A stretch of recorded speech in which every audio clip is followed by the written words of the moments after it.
तो चलिए अब आपको बता दें कि मंत्री हरदीप सिंह डंग पहुंचे मतदान करने के लिए। लाइन में वो लगकर बाकायदा मतदान करने के लिए पहुंचे। प्रदेश में 150 सीटों पर जीत का वो पहले दावा कर रहे थे। चुनावी प्रचार में भी वो जुटे हुए थे और वो खुद भी मतदान करने के लिए पोलिंग बूथ पर पहुंचे।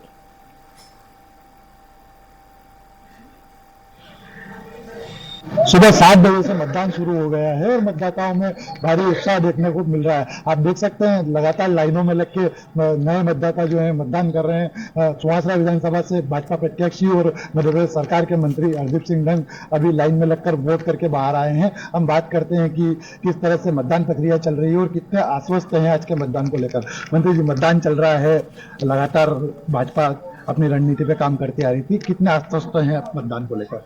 लोकतंत्र के इस पावन पर्व पर आज जो मतदान हो रहा है, मैं सबको, कार्यकर्ताओं को, जनता को, सभी जन को बधाई देता हूँ, शुभकामना देता हूँ कि जिस प्रकार से हम अन्य त्यौहार मनाते हैं, ये भी एक लोकतंत्र का त्यौहार है।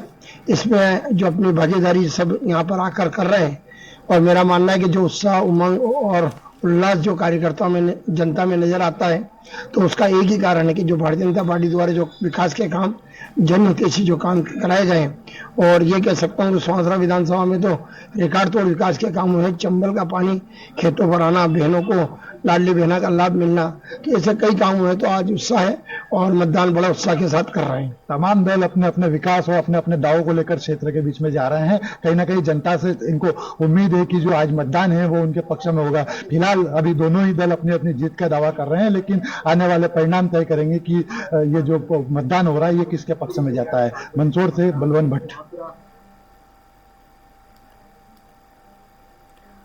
और चलिए इसी बीच बड़ी खबर मिल रही है बिलासपुर से, जहां विधानसभा चुनाव के लिए मतदान जारी है। बिलासपुर संभाग की 24 सीटों के लिए मतदान हो रहा है। जिले के 15,73,000 मतदाता वोट कर रहे हैं। 1691 मतदान केंद्र में मतदान किया जाएगा।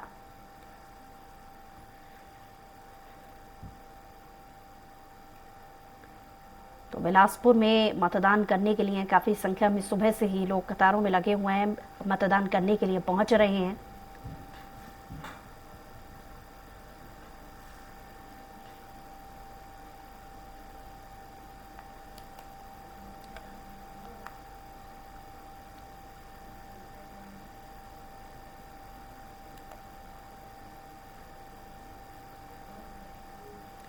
वहीं बालोद में मंत्री अनिला भेड़िया मतदान करने के लिए पहुंची। सरकारी girls English medium school Dondi Lohara में उन्होंने मतदान किया और प्रथम मतदाता होने के चलते मंत्री का तिलक लगाकर, माला पहनाकर स्वागत किया गया।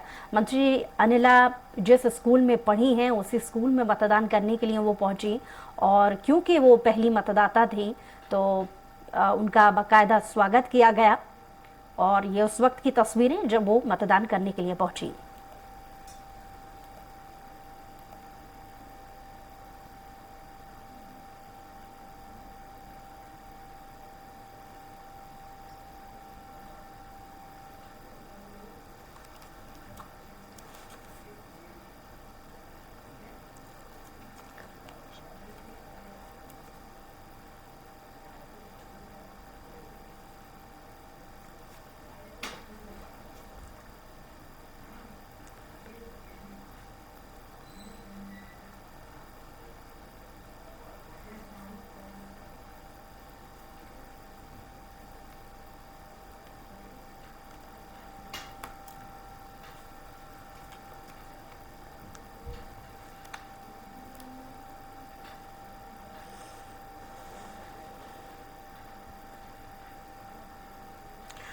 तो लगातार चर्चा करने के लिए हमारे साथ कुछ खास मेहमान जुड़ते रहेंगे और इस वक्त हमारे साथ गंगेश द्विवेदी जी जो कि सीनियर पत्रकार हैं वो हमारे साथ लाइव जुड़ गए हैं और साथ ही अजय साहू जी जो कि कांग्रेस से प्रवक्ता हैं। आप दोनों ही मेहमानों का बहुत बहुत स्वागत है।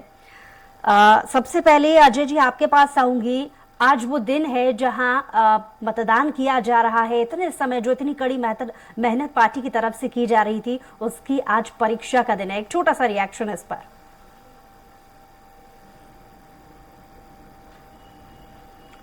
देखिए बुसरा जी, निश्चित तौर पर आज लोकतंत्र के इस महापर्व पर जो मतदाता भाई बहन हैं वो अपने मतों का प्रयोग करेंगे और मैं आपके चैनल के माध्यम से समस्त मतदाता भाइयों बहनों से ये आह्वान करता हूं कि आप लोग अपने प्रदेश के, अपने क्षेत्र के विकास के लिए, अपने छत्तीसगढ़ के नवनिर्माण के लिए, छत्तीसगढ़ के भविष्य के लिए घरों से निकल करके बूथों तक जाएं और निश्चित तौर पर मतदान करें, ताकि छत्तीसगढ़ का जो भविष्य है वो उज्जवल हो सके, छत्तीसगढ़ को नवा छत्तीसगढ़ बनाने की दिशा में काम हो सके।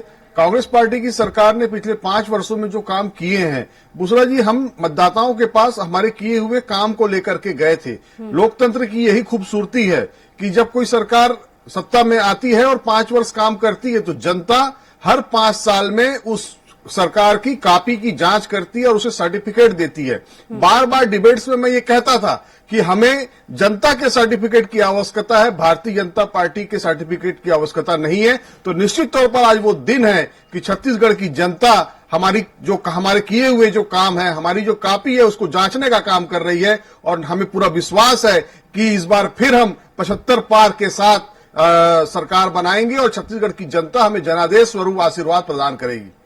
जी, लौट रही हूँ आपके पास। गंगेश जी से भी एक छोटा सा रिएक्शन ले लूं। गंगेश जी, आज मतदान का दिन है, यानी उस परीक्षा का दिन है जो इतने समय से कोई भी प्रमुख पार्टी चुनावी प्रचार हो, जनता के बीच कनेक्ट होना हो, मुद्दे पहुंचाना हो, इन तमाम कोशिशों में जुटी हुई थी। आज वो किस्मत का फैसला जनता कर लेगी। इस पर एक रिएक्शन, फिर अजय जी के पास लौटूंगी। गंगेश जी। निश्चित तौर पर देखिए, मतदाताओं के पास भी 5 वर्ष में एक बार ये अवसर आता है, तो मतदाता के लिए भी लोकतंत्र का पर्व है ये। और इस पर्व में मुझे लग रहा है कि सुबह से जिस तरह के माहौल दिख रहे हैं, सारे लोग घर से निकल रहे हैं और मतदान केंद्र में जाके मतदान कर रहे हैं। खासतौर पर इस बार मैं देख रहा हूँ कि महिला मतदाताओं में खासतौर पे ज्यादा उत्साह है। दोनों पार्टियों ने महिला मतदाताओं को लेकर बड़ी बड़ी घोषणाएं कर रखी है। छत्तीसगढ़ में बता दूं आपको, खासतौर पर महिला मतदाता इस बार इसलिए ज्यादा महत्वपूर्ण है कि इस बार जो अंतिम मतदाता सूची का प्रकाशन हुआ तो उसमें 90 में से 57 सीटों पर महिला मतदाताओं की संख्या ज्यादा है। यानी 57 सीटों पर कैंडिडेट के भाग्य का फैसला करने की जिम्मेदारी इस बार महिलाओं के हाथ में ज्यादा है। तो ये वजह है कि महिलाओं में ज्यादा उत्साह दिख रहा है इस बार। और दोनों ही पार्टियों ने, कांग्रेस और भाजपा के बीच में कुल मिला के मुकाबला है। इसके अलावा थर्ड फ्रंट भी है, कुछ तीसरी फ्रंट की पार्टियां भी हैं जो समीकरण में कहीं ना कहीं अपना उपस्थिति दर्ज करा रही हैं। तो कुल मिला के लोकतंत्र के लिए बहुत अच्छा संकेत है। 70 सीटों पर मतदान शुरू हो चुका है और सुबह के जो रुझान आ रहे हैं बहुत अच्छे संकेत हैं और ऐसा होते रहना चाहिए। वापस अजय जी के पास आऊंगी। अजय जी, हालांकि मेरे आप पहले सवाल पर ही आप जो स्थानीय मुद्दे रहे उस पर आपने जवाब देना शुरू कर दिया, लेकिन अब विस्तार से आपसे जानना चाहूंगी कि कौन कौन से ऐसे मुद्दे थे जिनको लेकर आपकी पार्टी जनता के बीच गई और वाकई में इनका प्रभाव जनता के बीच पड़ता हुआ आप आश्वस्त करते हैं या दावा करते हैं?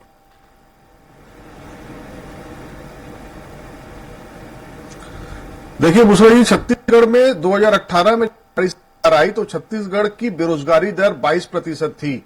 उसे हमने 5 वर्षों में अगर 0.5% तक लाने का काम किया है तो ये कहीं ना कहीं दर्शाता है कि हमारी सरकार ने युवाओं को रोजगार देने के लिए, लोगों को रोजगार में लगाने के दिशा में लगातार काम किए। और यही कारण है कि जो राष्ट्रीय औसत बेरोजगारी दर की है वो 7% है और अगर छत्तीसगढ़ में 0.5% आती है तो ये हमारी सरकार की सफलता है। ये वही प्रदेश था जहां 2018 से पहले किसान लगातार आत्महत्या करते थे और तत्कालीन सरकार के मंत्री और मुख्यमंत्री उन आत्महत्या करने वाले किसानों को कहीं ना कहीं आलसी, शराबी और अय्याश बताने का काम करते थे। विधानसभा के अंदर हंसी मजाक करके उनकी मौत को एक तरीके से मजाक बनाने का काम किया जाता था। हमारी सरकार बनने के बाद हमने सबसे पहले किसानों का कर्ज माफ किया और इस देश के इतिहास में छत्तीसगढ़ इकलौता राज्य है जहां पर धान की जो कीमत है वो सबसे अधिक देने का काम करती है। हमने 2500 रुपए से ये काम शुरू किया था और आज वो 2640 तक आ चुका है और हमने कहा है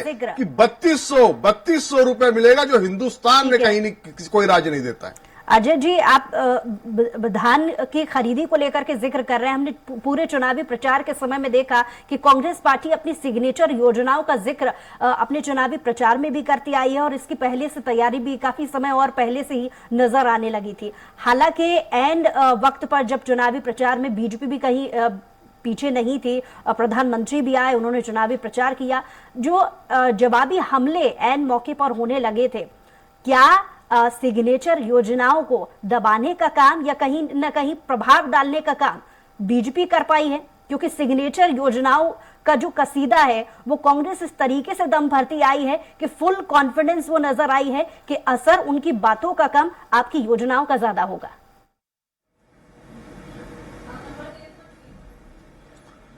देखिए, माननीय प्रधानमंत्री जी ने जब 2014 में सत्ता संभाली थी तो उन्होंने इस देश की महिलाओं को, इस देश के लोगों को बहुत सारे गारंटियां दी थी, बहुत सारे वायदे किए थे। लेकिन आज 9 साल बीत जाने के बाद भी उन वादों का क्या हुआ, जब इस पर बात करने जाओ तो भारतीय जनता पार्टी के नेता कहते हैं कि वो तो चुनावी जुमले थे। और छत्तीसगढ़ में चुनाव होने से पहले भी माननीय प्रधानमंत्री लगातार ये कहते रहे हैं कि मुफ्त की रेवड़ियां बांटनी कम होनी चाहिए, बंद होनी चाहिए। लेकिन अपने जो पूंजीपति मित्र हैं उनको वो रबड़ी बांटते रहे। लगातार लाखों हजार करोड़ रुपए का उनका जो कर्ज था उसको उन्होंने माफ करने का काम किया। लेकिन छत्तीसगढ़ की जो सरकार थी, हमने जो काम किए, हमने गरीबों के जेब में पैसा डालने का काम किया। मैं समझता हूं पूरे हिंदुस्तान के इतिहास में इकलौती सरकार होगी जिसने 1,70,00,000 रुपए सीधे खाते में डालने का काम किया है। अपने पहले टेन्योर में 85 से अधिक तहसील का निर्माण करने का काम अगर किसी सरकार ने हिंदुस्तान के इतिहास में किया है तो वो भूपेश बघेल जी की कांग्रेस पार्टी की सरकार है। पूरे विश्व के इतिहास में अगर पूंजीपति से जमीन लेकर के वापस किसानों को देने का काम हुआ है तो केवल और केवल छत्तीसगढ़ में इकलौता उदाहरण आपको देखने को मिलेगा। तो ये जो सारे काम हमने किए हैं, भारतीय जनता पार्टी के पास इसके खिलाफ लड़ने के लिए कोई मुद्दे नहीं थे। इसलिए भारतीय जनता पार्टी ईडी और आईटी की मदद से कूट रचित घटनाक्रम बना करके हमारे मुख्यमंत्री की स्वच्छ और साफ छवि को धूमिल करने का प्रयास लगातार करती रही। यहां तक कि माननीय प्रधानमंत्री भी लगातार आकर के झूठ बोल करके प्रधानमंत्री पद की गरिमा को लगातार तार तार करने का काम करते रहे। लेकिन हमने जो काम किए हैं बुजरा जी, वो छत्तीसगढ़ की जनता ने देखा है। हमने जिस तरीके से छत्तीसगढ़ की लोक परंपरा संस्कृति को सहेजने का काम किया है, इसको छत्तीसगढ़ के लोगों ने देखा है। आप देखिएगा कि जनादेश जो है वो पिछले बार से भी अधिक संख्या में कांग्रेस पार्टी के पक्ष में आएगा। अपने मन में ये तमाम जो योजनाएं कांग्रेस पार्टी की तरफ से, हालांकि वो क्योंकि कांग्रेस पार्टी से तो अपनी पार्टियों को लेकर के विशेष जो चीजें वो गिनाएंगे ही, लेकिन बतौर एक सीनियर पत्रकार आपने जमीनी हकीकत वहां पर छत्तीसगढ़ में देखी है। 70 सीटों पर आज मतदान होता है। मतदाता के मन में क्या है, मतदाता किन चीजों को ध्यान में रखकर आज मतदान करने के लिए पहुंचेगा, असर किन चीजों का?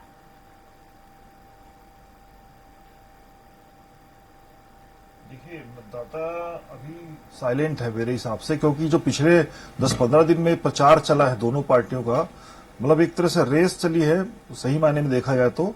और पिछली बार उस रेस की बड़ी वजह यह है कि 2018 में जो बड़ी चूक भाजपा से हुई, धान की कीमत को समझ नहीं पाई और कांग्रेस और आपको बता दूं कि 2014 में जैसी मोदी की सरकार बनी थी तो छत्तीसगढ़ में 10 क्विंटल प्रति एकड़ खरीदी की रेट आ गई थी। ले देकर मुख्यमंत्री ने 15 क्विंटल किया था, उसका धान बोनस का वादा।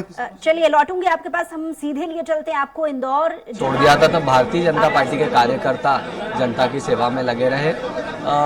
इसलिए मेरा सभी से निवेदन है कि अपने जीवन में सुख समृद्धि शांति के लिए, योजनाओं के लाभ के लिए, विकास के लिए, सनातन धर्म के लिए भारतीय जनता पार्टी के पक्ष में मतदान करें। विधानसभा 1 से कैलाश जी इस बार उम्मीदवार हैं, तो किस तरह से देखते हैं पूरे मध्य प्रदेश में, किस तरह से देखते हैं कितनी सीटें जो है बीजेपी को आएगी?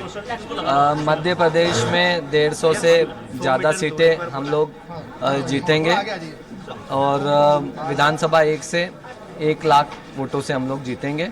बहुत अच्छे से प्रदेश में सरकार बनेगी भी और हम बहुत अच्छे से उसे चलाएंगे। तो कैलाश जी का नाम सामने आ रहा है सीएम को लेकर, आप किस तरह से देखते हैं? नहीं, हम लोग तो छोटे कार्यकर्ता हैं, जनता की सेवा में लगे रहते हैं। ये शीर्ष नेतृत्व का निर्णय रहता है और जो भी रहेगा वो हमें स्वीकार है। ये थे हमारे साथ विधानसभा 3 के विधायक आकाश विजयवर्गीय। उनका कहना यही है कि मध्य प्रदेश में सभी को जो है आज मतदान करना है और कहीं ना कहीं मध्य प्रदेश में बीजेपी की सरकार बनने की बात जो है आकाश विजयवर्गीय द्वारा की गई है। कैमरा पर्सन बंटी राठौड़ के साथ विकास सिंह सोलंकी, इंदौर। दूध है। तो इंदौर से आकाश विजयवर्गीय मतदान करने के लिए पहुंचे थे अपनी विधानसभा सीट पर और उन्होंने तमाम मुद्दे भी गिनाए कि किन किन मुद्दों को लेकर वो जनता के सामने गए। खैर, चर्चा हम कर रहे थे, गणेश द्विवेदी लगातार चर्चा में शामिल थे और वो जवाब दे रहे थे कि कौन कौन से ऐसे स्थानीय मुद्दे रहे जिसको ध्यान में रखकर मतदाता सोच समझकर मतदान करेगा। इसी में एक चीज और मैं आपसे पूछना चाहूंगी गंगेश जी कि कुछ सीटों पर त्रिकोणीय मुकाबला भी देखा गया है। कौन कौन सी वो ऐसी सीटें हैं जिन पर थोड़ा बहुत प्रभाव बाकी दूसरी और पार्टियों का पड़ता हुआ आप देख सकते हैं? गंगेश जी, ये पत्नी से हमने बात की, उनका यही कहना है कि विधानसभा 1 में विकास करने वाले आए हैं और विधानसभा 1 का विकास होगा। कहीं ना कहीं मध्य प्रदेश के अंदर बीजेपी की सरकार बनने की बात भी उन्होंने कही है। कैमरा पर्सन बंटी राठौड़ के साथ विकास सिंह सोलंकी, इंदौर।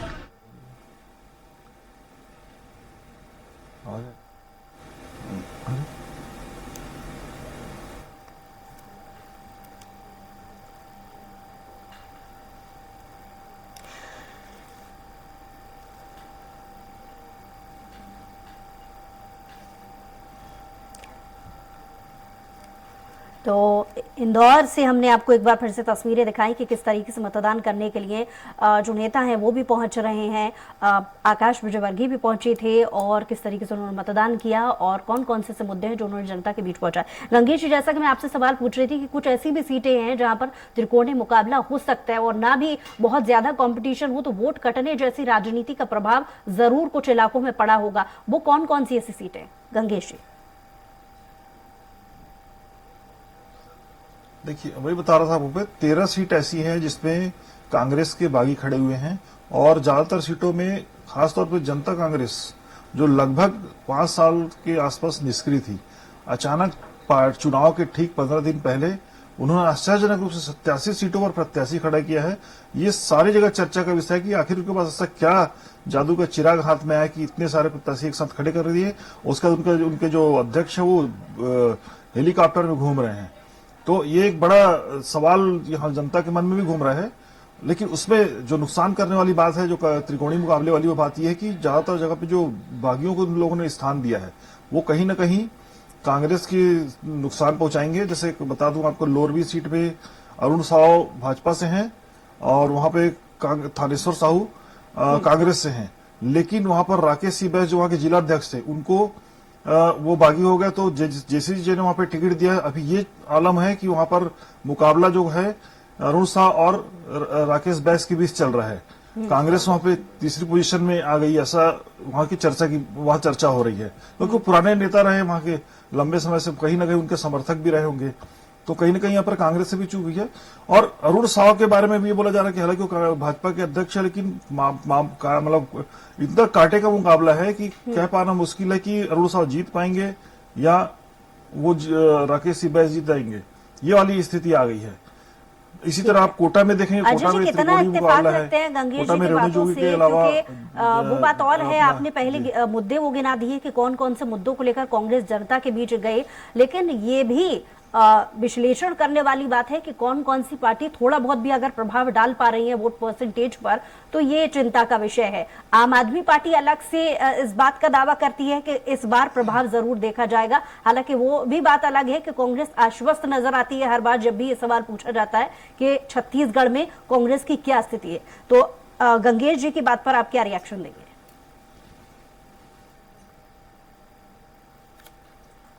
देखिए, गंगेश जी ने सबसे पहली जो बात कही कि पूरे 5 साल तक जो पार्टी मरणासन की स्थिति में थी, आखिर ऐसा क्या हो गया कि उसने 87 सीटों में प्रत्याशी खड़े कर दिए। ऐसा क्या हो गया कि केंद्र सरकार उसको जेड प्लस, उसके प्रदेश अध्यक्ष को जेड प्लस की सुरक्षा दे दी। ऐसा क्या हो गया कि पाटन से उनको उतारने का निर्देश किसने दिया? मतलब जो पाटन सीट है, मुख्यमंत्री के खिलाफ लड़ाने का काम किसने किया? तो ये सारी जो चीजें हैं, इसका उत्तर ये है कि कहीं ना कहीं जनता कांग्रेस जोगी, जिस पर बार बार ये आरोप लगता रहा है कि वो भारतीय जनता पार्टी की बी टीम की तरह काम करती है, और यही कारण है कि 2018 के भी चुनाव में भारतीय जनता पार्टी को जो सीटें ज्यादा मिली, मतलब मिली तो 15 सीटें थी, लेकिन 15 सीटें भी नहीं मिलती अगर जनता कांग्रेस जोगी उस समय मैदान में नहीं होती। तो कहीं ना कहीं वोट काटने वाली जो पार्टियां हैं उनको भारतीय जनता पार्टी ने यानी दूसरा आपका देने मानना का है काम न किया, जोगी न उनको बीजेपी भारतीय किसी जनता का पार्टी प्रभाव नहीं पड़ेगा। चलिए इस पर ने रिएक्शन देने का डाले थे काम रविंद्र किया। सिंह जी जो कि बीजेपी से प्रवक्ता है, वो भी हमारे साथ जुड़ गए हैं। बहुत निश्चित स्वागत है आपका तौर पर- रविंद्र जी। रविंद्र जी बहुत स्वागत है आपका। अजय जी कुछ देर पहले जिक्र कर रहे थे पाटन सीट को लेकर, और एक बात और उन्होंने कही है कि न बीजेपी न जोगी किसी का प्रभाव छत्तीसगढ़ में तो नहीं पड़ने वाला है। क्या कहेंगे?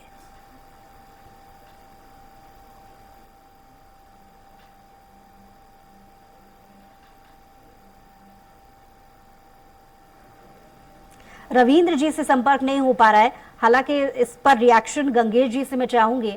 गंगेश जी आप कह रहे हैं कि थोड़ा बहुत प्रभाव तो पड़ेगा, लेकिन अजय जी इस बात को मानने को तैयार नहीं है। हालांकि मेरा सवाल ये भी था कि अगर थोड़ा बहुत भी असर पड़ता है वोट काटने तक भी, तो ये पार्टी के लिए चिंता का विषय है, क्योंकि बोगालते में कहीं ऐसा ना हो कि वोट परसेंटेज पर अगर प्रभाव पड़ने लगा तो इसका आने वाले चुनाव में, क्योंकि अभी चुनाव की फहरिस्त में 2024 में निकालना है पार्टी को, तो कितना प्रभाव अगर लाइटली इस चुनाव को ले लिया गया तो 2024 में कितना प्रभाव पड़ सकता है?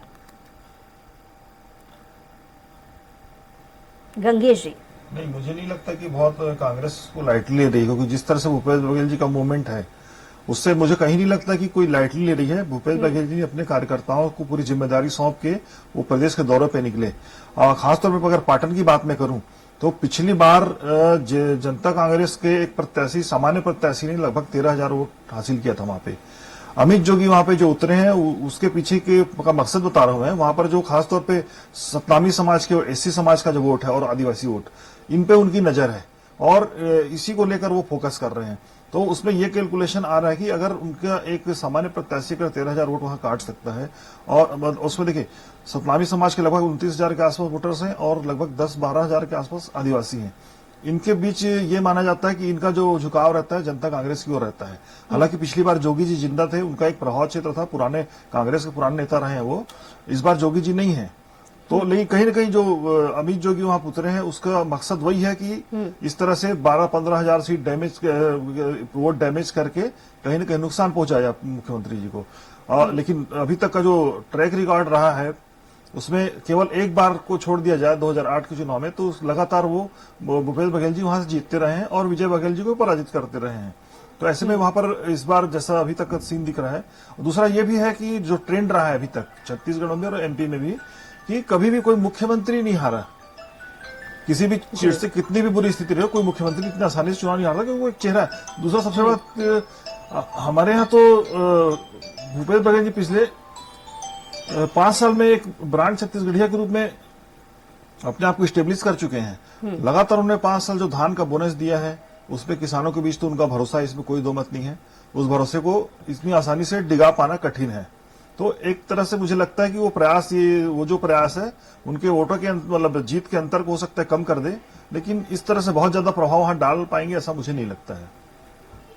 ठीक है अजय जी, आपसे मेरा सवाल, क्योंकि हमने देखा कि चुनाव प्रचार का जब अंतिम दौर चल रहा था, बड़े बड़े दिग्गज जो केंद्र के बड़े मंत्री हैं, नेता हैं, वो छत्तीसगढ़ की तरफ रुख कर रहे थे और उन्होंने अपनी तरफ से ये दावा किया है कि कहीं ना कहीं इसका खासा प्रभाव छत्तीसगढ़ में पड़ रहा है। और उसके बाद एक डेटा जो उन्होंने रिलीज किया था उसमें कांग्रेस का 43% वोट प्रतिशत उन्होंने जाहिर किया था और बीजेपी का 32%, यानी कि आपके आकलन से कहीं ज्यादा। आपका क्या मानना है?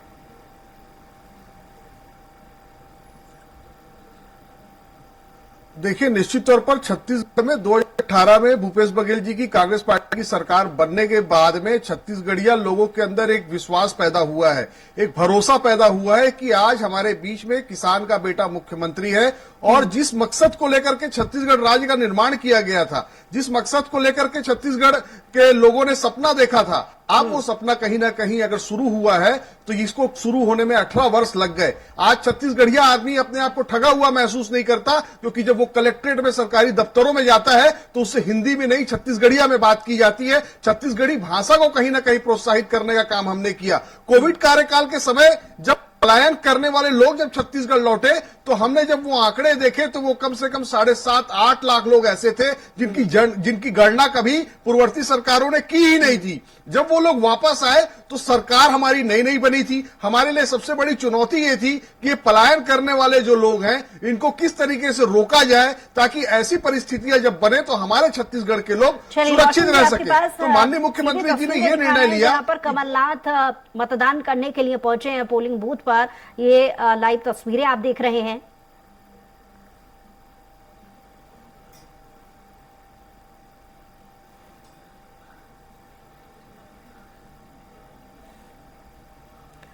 तो ये आपको तस्वीरें दिखा रहे हैं जिस वक्त कमलनाथ मतदान करने के लिए पहुंचे। ये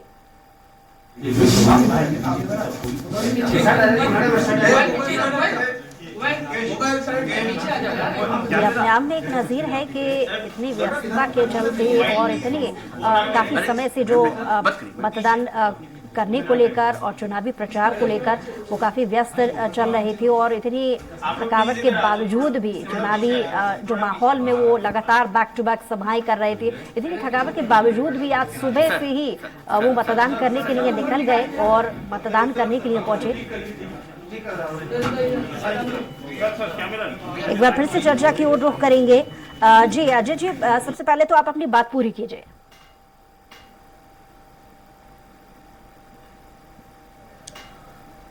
मैं यही कह रहा था कि हमारी सरकार ने जो काम किए हैं लगातार छत्तीसगढ़ की जनता की नजरें उस ओर है और हम जो बात कह रहे हैं कि अब की बार 75 पार, तो हम पूरी तरह से आश्वस्त हैं। हमारे जो कार्यकर्ता है वो बूथों में कमर कस चुके हैं। हम 75 पार के साथ फिर से भूपेश बघेल जी के रूप में छत्तीसगढ़ में मुख्यमंत्री बनाने जा रहे हैं और भारतीय जनता पार्टी और उनकी जितनी भी बी टीम है इन सारे लोगों को मुंह की खानी पड़ेगी, क्योंकि छत्तीसगढ़ का आदमी जो है वो जाग चुका है। उसने 15 वर्षों के कुशासन को देखा है, उसने मोदी जी की गारंटियों को देखा है। ये वही छत्तीसगढ़ है जहां पर मोदी जी आते हैं और कहते हैं कि मैं काला धन लाऊंगा, 15 लाख रुपए सबके खाते में आएंगे, 2 करोड़ नौकरियां दी जाएंगी, 30 रुपए में पेट्रोल मिलने लगेगा। इन सारी चीजों को जो मोदी जी की गारंटियां थी उसको भी छत्तीसगढ़ के लोगों ने देखा है। और डॉक्टर रमन सिंह ने जिस तरीके से धान का 2100 रुपए देने की बात की थी, 300 रुपए बोनस देने की बात की थी और इन सारी चीजों को जब नकारने का काम किया छत्तीसगढ़ के लोगों से वोट लेने के बाद में,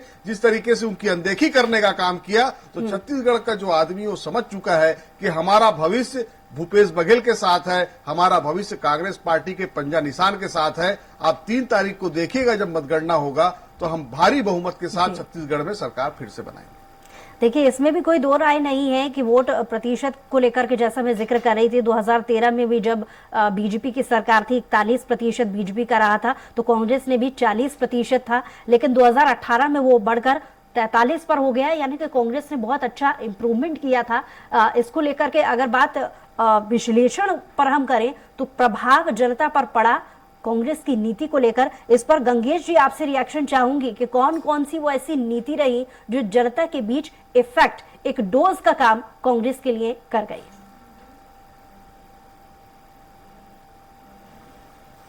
देखिए, सबसे बड़ी बात तो पिछले चुनाव में धान की एमएसपी जो 2500 रुपए प्रति क्विंटल के घोषित की गई थी, जब घोषणा हुई थी तो शुरुआती दौर में बहुत सारे लोगों ने इस पर भरोसा नहीं किया था।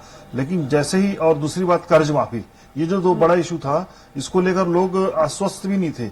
लेकिन जनता ने, मतलब किसानों ने खास तौर पे जो उस पर भरोसा जताया और भाजपा 15 में सिमटी, उस भरोसे को कायम करते हुए सबसे पहला फैसला सरकार में बैठने, शपथ लेने के जस्ट बाद भूपेश बघेल जी ने जाके कर्ज माफी की घोषणा की और एमएसपी को लागू किया। तो वहां से जो चीजें, भरोसा जो पैदा हुआ है किसानों के बीच, और वो आज कंटिन्यू जारी है। तो ये जो 5 साल तक लगातार किसानों को इन्होंने दिया है, उसके पिछले बार के 5 साल अगर देखे जाएं तो पिछले 5 साल तक रोकना चाहूंगी, आप अपने जवाब पूरा कीजिएगा, लेकिन अपने दर्शकों को कुछ अलग अलग जिले की तस्वीरें भी दिखा रहे हैं हम, जहां सागर से एक तस्वीर, सागर में शैलेंद्र जैन ने मतदान किया, वो मतदान करने के लिए पहुंचे। दूसरी तस्वीर ग्वालियर से हम आपको दिखा रहे हैं, ग्वालियर में विवेक शेजवलकर ने भी मतदान किया। और तीसरी तस्वीर जबलपुर में अशोक रोहाणी ने मतदान किया। चौथी तस्वीर में मंदसौर से आप देख रहे हैं, जहां पर मतदान करने के लिए, यानी कि नेता भी लगातार जो मतदान करने के लिए वो पहुंच रहे हैं। चर्चा में एक बार फिर से वापस आएंगे। गंगेश जी, बात पूरी कीजिए। जी हाँ, मैं ये कह रहा था कि रमन सिंह भी जब 2013 के चुनाव में चाउर वाले बाबा बन के अच्छे बहुमत से आए थे, लेकिन 2018 में जब मोदी की सरकार बनने के बाद जब धान का खरीदी कम हुआ, बोनस नहीं मिला 2 बार से किसानों को, तो किसानों की भी जो नाराजगी थी उसको कांग्रेस ने वहां पे ये योजनाएं लाई, ये सबसे बड़ा इम्पैक्ट रहा। यही देखिए उसी का असर है कि इस बार जब कांग्रेस भाजपा ने अपना घोषणा पत्र बनाया है तो उन्होंने सबसे पहले एमएसपी पे फोकस किया, मतलब उस एमएसपी को लेके भी एक रेस जैसा दिखाई दिया। राहुल गांधी जी ने घोषणा किया मन से कि 3000 क्या हमारा एमएसपी रहेगा, तो इन्होंने अपने घोषणा पत्र 3100 ला लिया। अब उसके बाद 2 दिन बाद जब कांग्रेस का घोषणा पत्र आया तो 3200 की बात हो गई। अब इसके बाद आपको बताऊं, आम आदमी पार्टी ने 3600 और इसके बाद जोगी कांग्रेस ने तो 4000 रुपए का भी घोषणा कर दिया कि 4000 एमएसपी देंगे हम। तो इस तरह से एक रेस चालू हो गई थी किसानों को अधिक से अधिक एमएसपी देने की। लेकिन एक चीज जो जिसमें मुझे लगता है कांग्रेस अभी प्लस है वो यह कर्ज माफी। कर्ज माफी को लेकर दोनों ही पार्टियां, तमाम पार्टियां चूक गई हैं इस बार भी, और मुझे लगता है वो जो मसला है निश्चित तौर पर किसानों के बीच अच्छा, है। ये सवाल अक्सर उठता रहा है इस बार अजय जी, आपसे सवाल अक्सर उठता रहा है कि जब कांग्रेस पहले से ही आश्वस्त थी और 5 साल को लेकर के वो इतनी कॉन्फिडेंट थी कि जो योजनाएं छत्तीसगढ़ में कांग्रेस ने चलाई है उस पर जनता भरोसा करेगी। एन मौके पर महिलाओं के लिए एक और बड़ी घोषणा, धान खरीदी को लेकर के एक बार फिर से घोषणा, यानी लोक लुभावने वादे करने को लेकर खासी फोकस करने की आवश्यकता आखिर एन मौके पर कांग्रेस को क्यों पड़ी?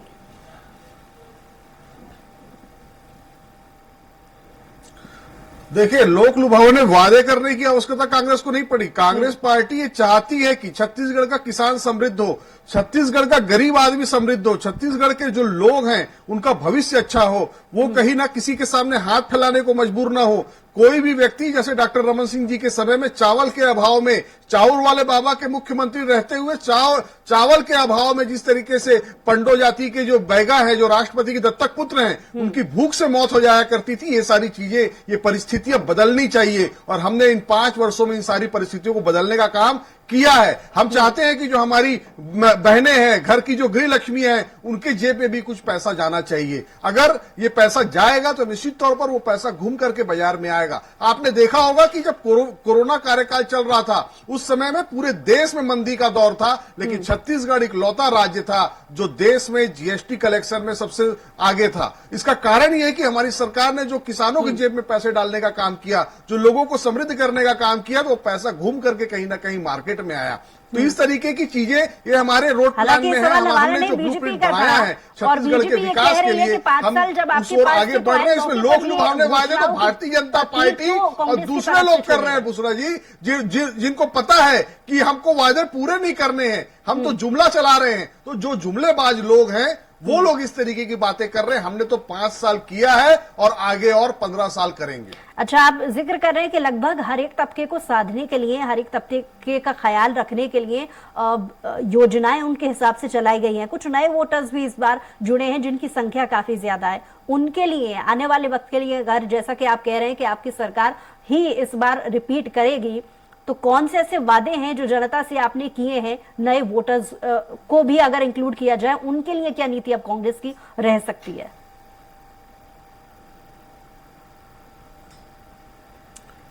देखिए, हमने नए वोटर्स के साथ संवाद करने का जो काम माननीय मुख्यमंत्री जी ने किया, आपने देखा होगा। भारतीय जनता पार्टी से घोटाले को लेकर के माहौल, झूठा माहौल बनाने का प्रयास कर रही थी। बीच में माननीय मुख्यमंत्री जाते हैं और हर संभाग के युवा जो साथी है, युवा जो छात्र वर्ग है या फर्स्ट टाइमर जो वोटर है, उनसे युवा संवाद करते हैं। है किसी के अंदर ताकत? इस देश के माननीय प्रधानमंत्री तो 9 वर्ष में एक बार प्रेस कॉन्फ्रेंस नहीं कर पाते हैं, बात नहीं कर पाते हैं, सवालों का जवाब नहीं दे पाते हैं। और ऐसे समय में छत्तीसगढ़ का मुख्यमंत्री जिसकी सरकार पर पीएससी घोटाले का कूटरचित आरोप लगाने का काम भारतीय जनता पार्टी कर रही है, और वो जा करके युवाओं के बीच में खड़ा होता है और माइक लेकर के उनकी बातों का, उनकी सवालों का जवाब देता है। ये अगर ताकत किसी में है तो केवल और केवल भूपेश बघेल जी में है। और यही कारण है कि जो भरोसा बरकरार, फिर से कांग्रेस की सरकार, जो छत्तीसगढ़ के जन जन के लोग कह रहे हैं,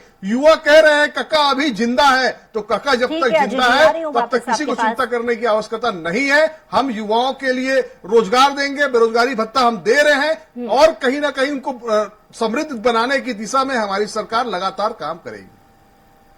चलिए लौट रही हूँ आपके पास। इसी बीच अपने दर्शकों को खबर बता दें कि छत्तीसगढ़ में दूसरे चरण की 70 विधानसभा सीटों पर मतदान लगातार जारी है और रायपुर ग्रामीण विधानसभा के मतदान केंद्रों पर भी सुबह से ही लंबी लंबी कतारें लगी हुई हैं।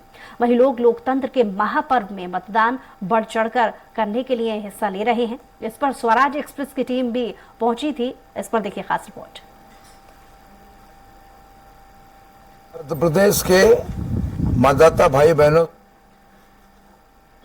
छत्तीसगढ़ में 70 सीटों पर मतदान शुरू हो चुका है। रायपुर ग्रामीण का मतदान केंद्र है और यहाँ पर भी वोटिंग शुरू हो गई है। यहाँ पर वोट डाला जा रहा है और सुबह से ही लंबी लंबी जो कतारें हैं वो यहाँ पर देखने को मिल रही है। बड़ी संख्या में महिलाएं यहाँ पर पहुंची हैं। हमारे साथ एक युवती है जो आपने पहली बार वोट किया है क्या? हाँ, मेरे फर्स्ट वोट है। कैसा लग रहा है आपको पहली बार वोट करके? मेरे को बहुत अच्छा लगा। किन मुद्दों के आधार पर आपने वोट दिया है? हम चाहते हैं कि हमारी युवा जो है आगे बढ़े, नया जो है हमारा जो भी है हमारे मतलब क्या ही बोलूँ मैं, अच्छे से चले हमारा 5 साल और यही है। ये और लोगों से क्या अपील करेंगे जो घर से निकलकर मतदान करने आए, क्या अपील करना चाहेंगे? यही है कि उन लोग सही प्रत्याशी को चुने और यही उम्मीद है कि बस इस साल जो भी हो नया हो, अच्छा हो। लोगों से घर से निकलकर वोट डालने की अपील करेंगे? हाँ, मैं यही चाहूँगी कि जितने लोग भी हैं वोटर वो सभी अपना वोट दें जी। ये देखिए विकास के आधार पर इन्होंने वोट डाला है और ये रायपुर ग्रामीण विधानसभा का मतदान केंद्र है। तस्वीर मैं कैमरामैन को बोलूँगा कि वो दिखाएं। ये मतदान केंद्र के अंदर की तस्वीर है। यहाँ पर बुजुर्ग भी यहाँ पर देख सकते हैं व्हील चेयर में, उसके बावजूद वोट डालने यहाँ पर पहुंचे अपने परिवार के साथ। यही लोकतंत्र की खूबसूरती है और मुद्दों के आधार पर यहाँ पर वोट डाला जा रहा है और ये मतदान केंद्रों में व्यवस्थाएं भी की गई है। सुचारू रूप से मतदान शुरू हो चुका है। इस बूथ पर, इस मतदान केंद्र पर रायपुर जिले के सातों विधानसभा पर सुबह 8 बजे से शाम 5 बजे तक मतदान होगा। और ये तस्वीर एक बार और मैं दिखाऊं पीछे कि किस तरीके से लंबी लंबी कतारें यहाँ पर लगी हुई है मतदान केंद्र के बाहर। बड़े संख्या में लोग यहाँ पर पहुंचे। हम बातचीत करेंगे लोगों से। ये किस मुद्दों के आधार पर आप वोट डालने पहुंचे हैं? वोट डालना हमारा अधिकार है। लोकतंत्र का बहुत बड़ा पर्व है, तो इसका उपयोग करना जरूरी है और योग्य और सक्षम आदमी को वोट देके जिताएंगे जो कि आगे चल के सरकार बनाएंगे और भला करेंगे। मैम, क्या अपील करेंगे लोगों से घरों से निकलकर वोट करने पर? हम तो चाहते हैं कि हमारे देश के लिए अच्छा काम हो,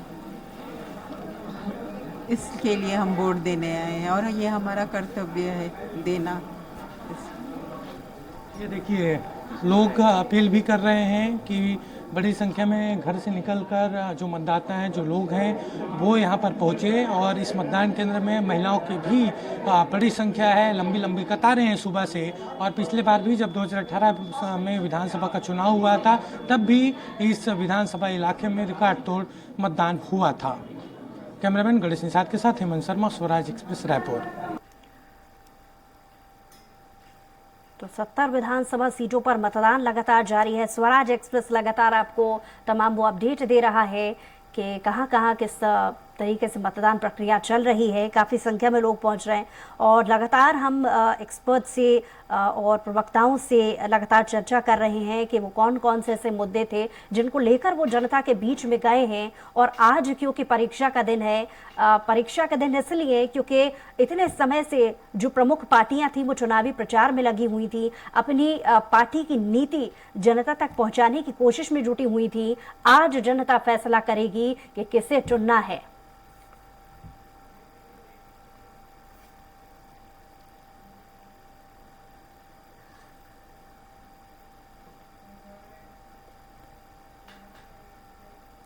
चलिए यहाँ रुक रहे हैं एक छोटे से ब्रेक के लिए। ब्रेक के बाद जल्द लौटेंगे।